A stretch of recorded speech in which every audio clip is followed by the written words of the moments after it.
Welcome to the Science of Relevancy. Hi, this is your host, Rex Allen, and I want to welcome you to this week's episode, and we're going to talk about the entire concept of thinking and being and acting like a technology company or property. For those who are new to our show, the Science of Relevancy is all about how do you remain relevant in this ever-changing hurricane of innovation through technology that's impacting our world, and it impacts everyone on a daily basis. We are seeing change and innovation at a pace that's never been experienced in humankind. So today we're going to talk about this whole concept of are you a technology company or property?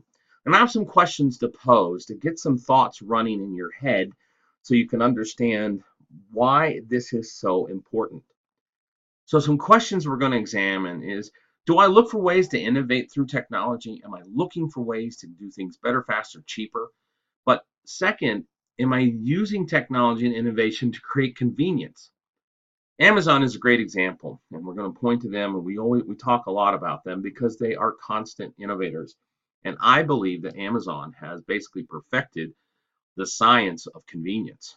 And so it's really important. And what am I doing to create convenience for my users, for my customers, for my employees, for my investors? So it's a really important concept. The next thing, what I think most people don't understand is, what am I doing to reinvent myself to actually put myself out of business as if I was a competitor? Would you rather have a competitor put you out of business in your current business model, or would you rather reinvent yourself so your old model is out of business? We're going to talk about that. It's really important. And the whole concept of market leader complacency syndrome, where people stop innovating when they're leaders and they fall prey to the innovators.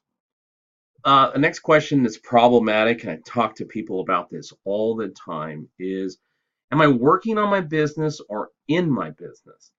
A lot of small organizations and even large organizations are so focused in making their widgets or serving their customers or whatever they do, selling bicycles, whatever what happens to be, they're so busy working to do that they're not thinking of where the puck's going to be rather than where it is today, as Wayne Gretzky had said at one time. So am I working in my business or on my business? And then this is one that I pose all the time. We talked about being our own competitor, but now we have to think of some of the biggest leaders of innovation on the planet would be, how would Amazon or another innovator beat me at what I'm doing today? So I wanted to share a quick video from one of the world's greatest analysts and thought leaders around technology, business models, Geoffrey Moore. Geoffrey Moore is a published author of many books, a great speaker, and basically thought in the technology industry as really one of the innovators and thinkers about the impact of technology. So let's watch this video for a few minutes, and then we'll return and revisit the conversation. You say, well, who's really in pain? I mean, who really has to act now as opposed to, could I put this off for another year? And the answer is, I think, places where the big data visionaries over the last 10 years really have gotten so much success, they're posing existential threats to the existence of the traditional players in their category. So if you think about it, if you look at, for example, Amazon. So Amazon poses an existential threat to Walmart, or to Target, or to Kmart, or to JCPenney, or to really almost any brick and mortar retailer. It's all of a sudden, it's like, oh my gosh, this is not just a better operating model, this is a different business model.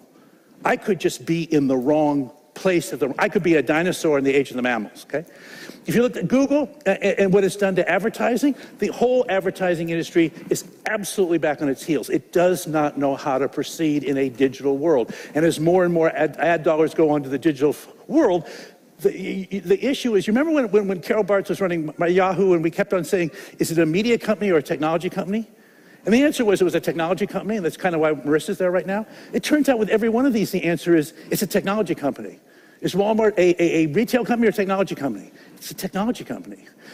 Should the New York Times be a media property or a technology property? It should be a technology property. If you look at cybercriminal, everything has to be a technology property. If you're not a technology property, you can't play in a digital world. But most people weren't born into a digital world, and they don't have the infrastructure to play. Well, that's a great video, and it was actually at a big data conference held back in 2015. But the message is current.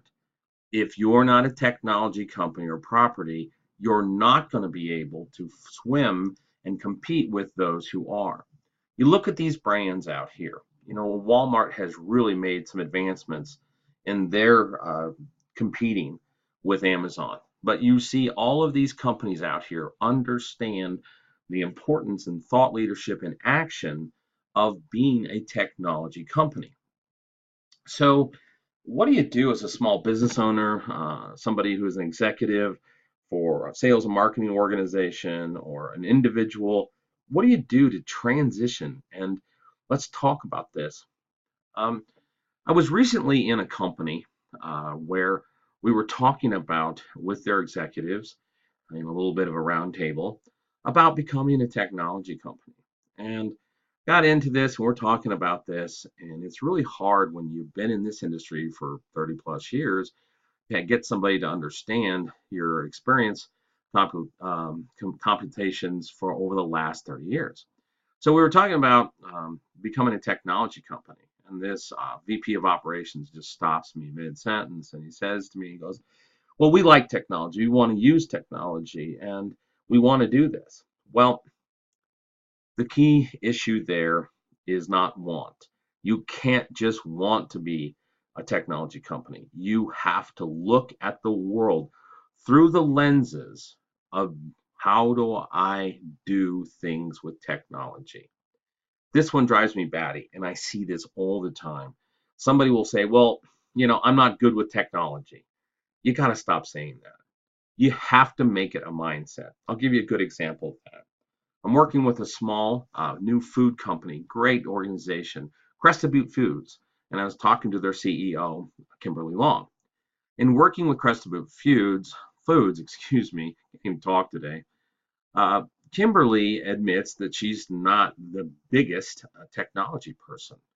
And I rattle on her and I harass her and I keep telling her, you've got to make these changes. And she'll want to send me a picture of a piece of paper of a concept. And I just say, you got to stop that. I mean, you cannot continue to do that. And so after a lot of badgering one day in a quick business meeting, Kimberly finally says, okay, I get it. I have to make this a mindset. And that's true. This has to be a mindset. It has to be a discipline. You need to become a disciple and learn every day. If you're going to be a marathon runner or a bodybuilder or a CrossFit competitor or just someone who enjoys good health, you can't just say, well, I'd like to be healthy. I'd like to be in great shape. You got to work at it. It's like going to the gym.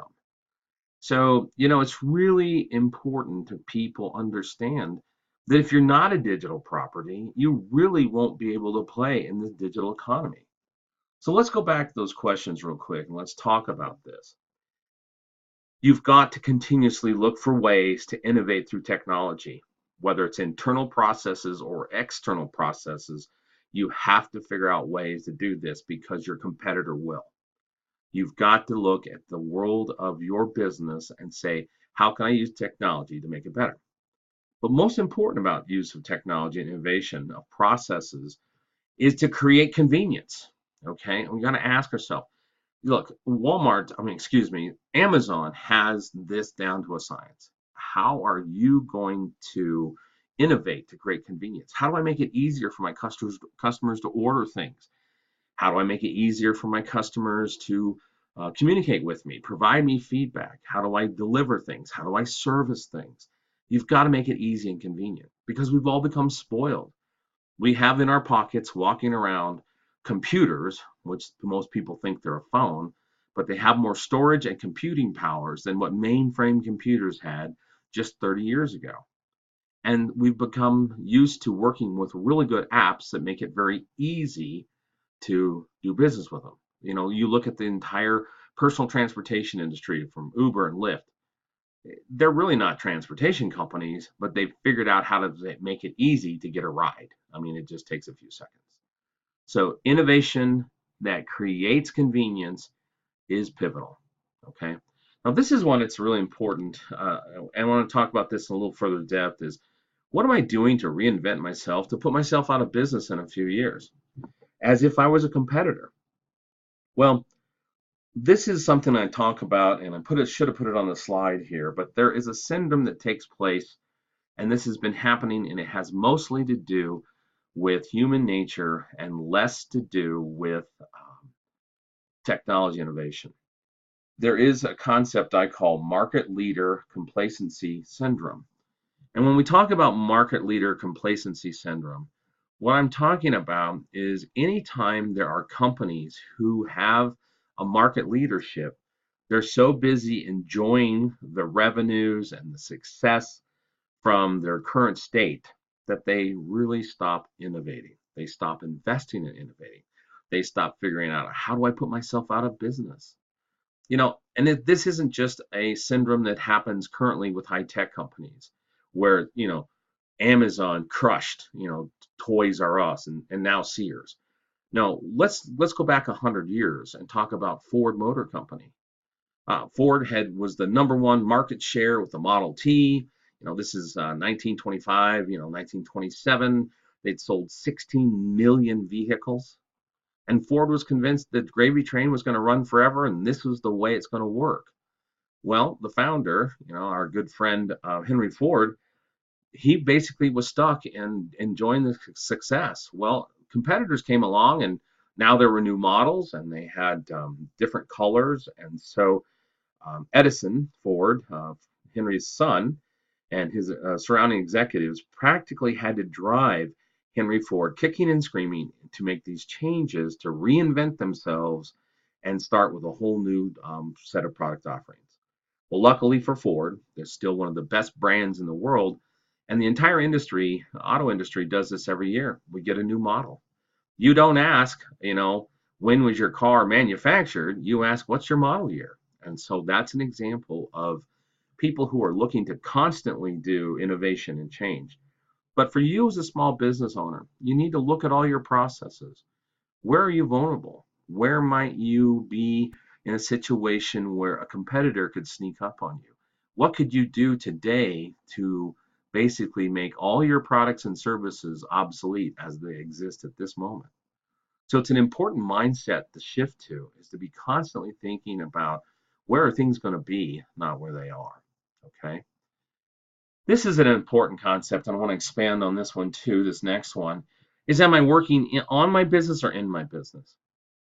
I recently had the experience to spend about 6 months observing, consulting, and working with one of the largest cab companies in the United States. Amazing people, bright. They know the efficiencies on how to run a cab company, but they're so busy working in their business that they don't really work on their business. And so innovation isn't happening. They're basically spending a lot of time being very efficient at what they do, but they're not working on the business. They're not figuring out how to market differently, how to grow, how to attract customers, how to create a better customer experience. So it's really important to stop and ask yourself, regardless of the size of your organization, what am I doing to work on my business rather than just in my business? Am I setting aside time each week to think about how do I continue to grow and change and innovate? So it's a really important concept. And a lot of people are so busy putting money in the bank and food on the table that they don't stop to think about, what do I do to work on my business? And then this last one, we mentioned this before, is how would Amazon or some other giant innovator beat me? Okay. Now you might say, gosh, that's not going to be happen. I own a bicycle shop or a daycare center or any other type of small business. I'm a consultant, a teacher, whatever. Now, convenience and the science of convenience is growing fast, everything is at risk. And I suggest that people should sit down and do strategic thinking about how would Amazon kick their tail? How would some other innovator beat them at what they're doing? And look for the holes and look for the vulnerabilities in your organization. All of this is about maintaining relevance, and it's a constant effort and science that one must master. And so it's important for you as an organization to continue on working on being relevant. And that's the reason we are here. That's the reason we start these conversations. So I hope today's conversation around, are you a technology company? Do you have a technology company's mindset? Will help you in examining how do you stay relevant and therefore thriving in this hurricane of innovation and change. If you'd like more information about the science of relevancy, our products, our services, and our upcoming books and educational information, you can find us online at scienceofrelevancy.com or send an email to info@scienceofrelevancy. Again, until next time, we would just say be relevant.